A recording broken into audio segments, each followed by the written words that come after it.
The 27th of January, 1945, approximately 40 miles west of Krakow, German-occupied Poland. The Soviet army enters Auschwitz, the largest of the extermination centers and one of the most infamous camps of the Holocaust. It is estimated that a minimum of 1.3 million people were deported to Auschwitz between 1940 and 1945, and of these, at least 1.1 million were murdered.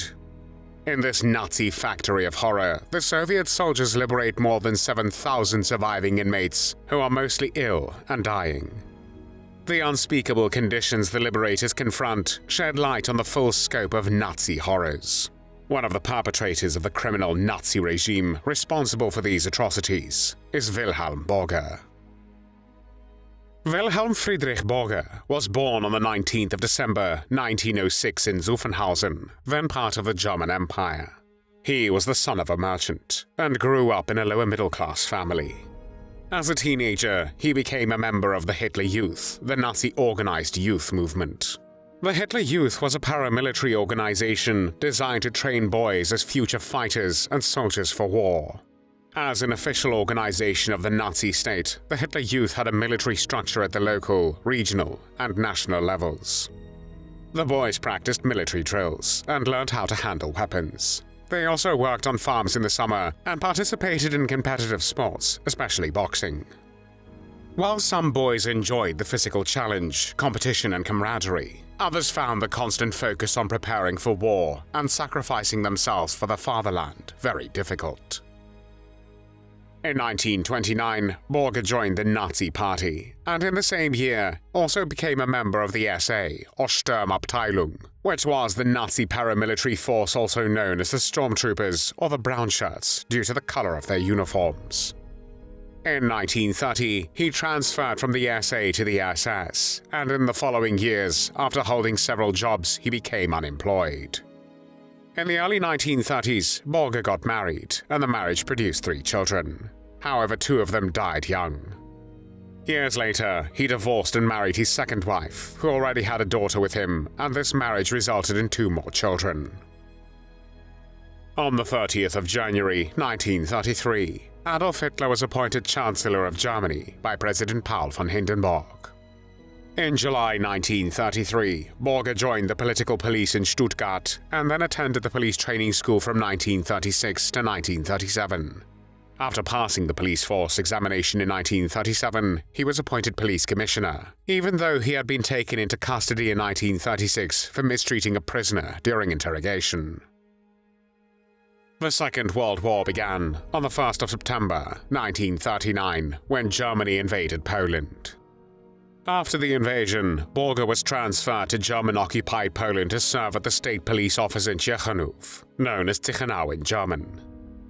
3 weeks later, he was placed in charge of setting up and supervising the border police station in Ostrołęka, where he participated in various atrocities and earned the nickname Hangman of Ostrołęka.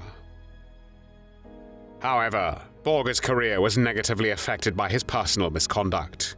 During this time, he engaged in extramarital affairs, and was also involved in helping and encouraging abortion, even though the Nazi regime strengthened existing German laws that prohibited most abortions.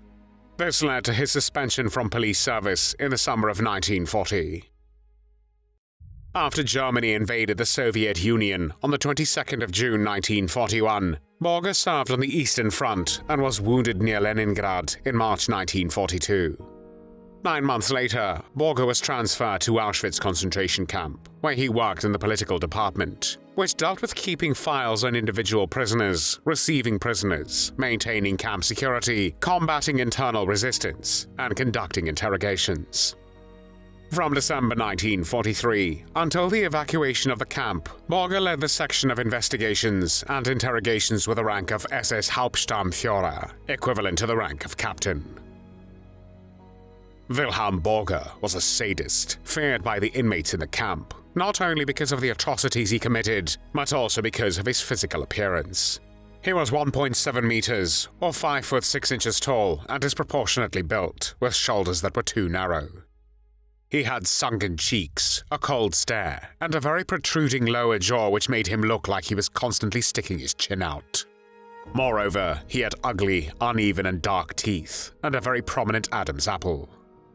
On one occasion, Boger saw a 5-year-old child who had jumped off a truck filled with other children on their way to the gas chamber holding an apple. Boger grabbed the crying boy by his feet and smashed him with full force against the nearest wall. He then told one of the nearby inmates to clean the wall, and while questioning another prisoner, he ate the apple. On a different occasion, Boger interrogated a prisoner suspected of receiving food from civilians outside the camp. He tortured and beat the prisoner so brutally that when the inmate was thrown out of the torture room into the corridor, blood was pouring from his ears and nose, and his flesh was peeling off his bones. The prisoner died 3 days later as a result of the interrogation. Boger's specialty was tracking down escaped prisoners and interrogating them once they were captured.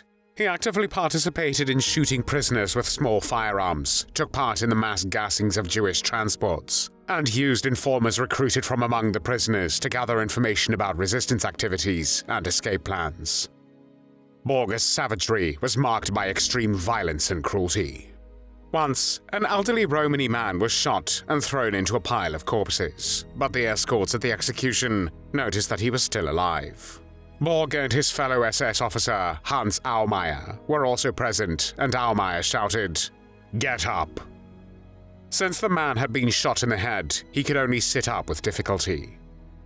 Boger and Aumeier asked him some questions, but the blood was pouring from his mouth, and he could not answer.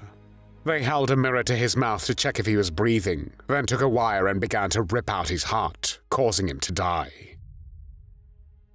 His sadistic tendencies were further evident when Boger locked 2 prisoners in a cell in Block 11, also known as the Death Block.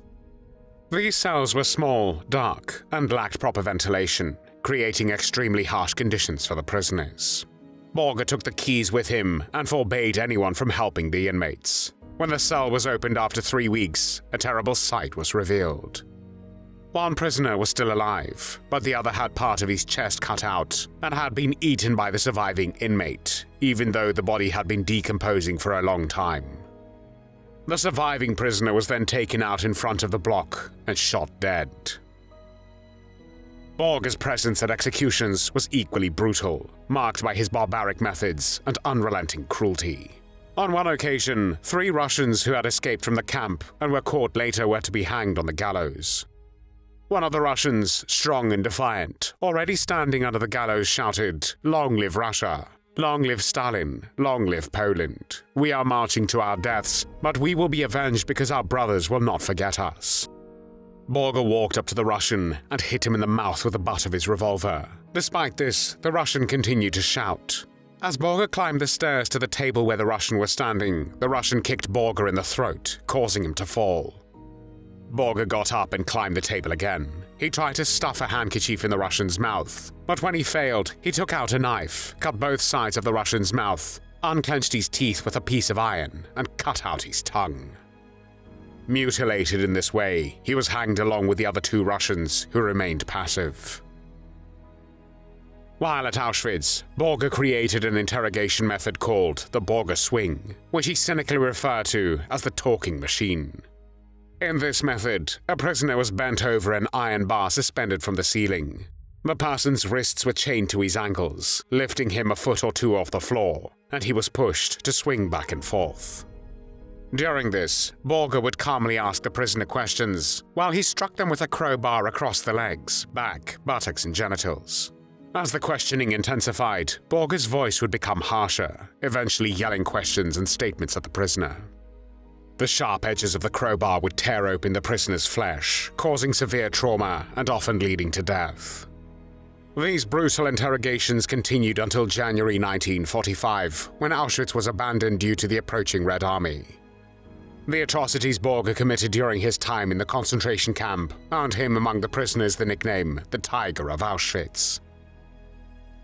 The Second World War in Europe ended on the 8th of May, 1945. After the war, Wilhelm Boger went into hiding, but after several weeks he was arrested by the American military police and sent to an internment camp in Dachau. However, in November 1946, he escaped during transport for extradition to Poland. For the rest of the 1940s, Boger lived unnoticed, working as an agricultural laborer. In September 1950, he found a job as a warehouse manager in his birthplace of Zuffenhausen.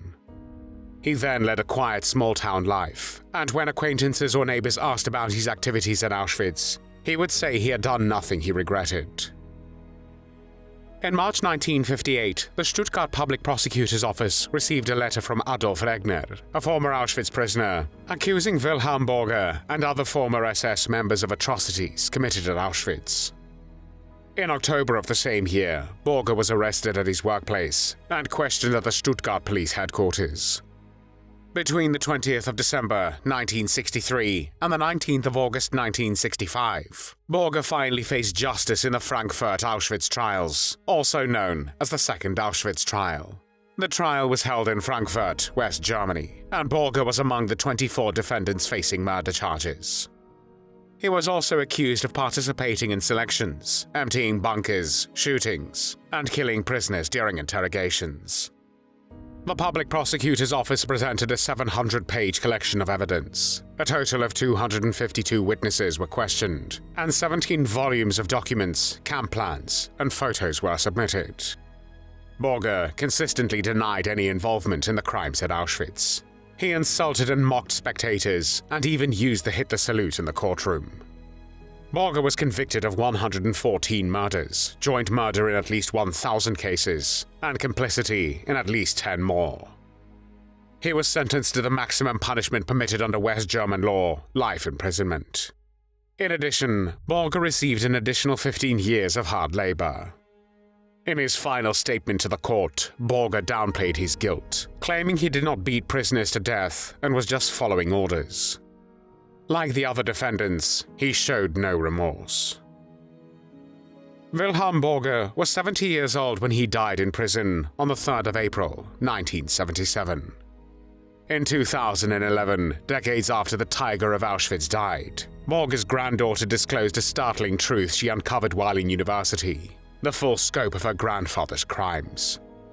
The revelation was so devastating to her that it took years of therapy to begin coping with it. She found it difficult to reconcile the image of a man who had brutally killed a child and eaten his apple with the fact that he had lovingly displayed a photo of her as a little girl on the wall of his prison cell. There were no tears shed for Wilhelm Boger.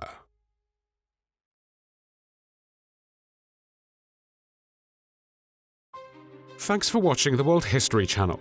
Be sure to like and subscribe, and click the bell notification icon so you don't miss our next episodes. We thank you, and we'll see you next time on the channel.